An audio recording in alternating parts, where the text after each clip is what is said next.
জুবিনে নিজৰ কথা অলপ কৈছে সাগৰৰ কথা কৈছিলে সেইটো আচৰিত বাৰু সেইটো মানে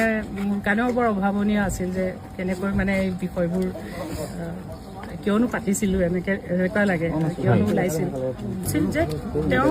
কিশোৰ কুমাৰ চাৰ্লি চেপলিন এইসকলৰ দৰে তেওঁ বিভিন্ন দিশত তেওঁ বিকশিত হ'ব খোজে অকল গায়ক হিচাপে ছবিটো আঁকিব নোৱাৰে গতিকে কৈছে যে মই অকল এজন গায়ক হিচাপে পৰিচিত হ'ব নিবিচাৰোঁ গতিকে মোৰ যিটো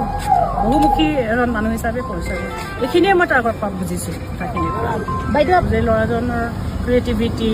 তাৰ ব্যক্তিত্ব এইবিলাক আমি অলপ চাওঁ আমি অবজাৰ্ভ কৰোঁ সকলোকে কৰোঁ অকল জুবিন বুলি নহয় গতিকে সেইদিনা যিহেতু মই জুবিনক পালোঁ গতিকে জুবিনৰ ভিতৰখন জুবি চাবলৈ মই চেষ্টা কৰিছোঁ আৰু তাৰ যিটো জীৱনৰ পৰিক্ৰমা সেই পৰিক্ৰমাটো মই ধৰি ৰাখিব চেষ্টা কৰিছোঁ সেইকাৰণে পইণ্টবোৰ পাৰ হৈ গৈ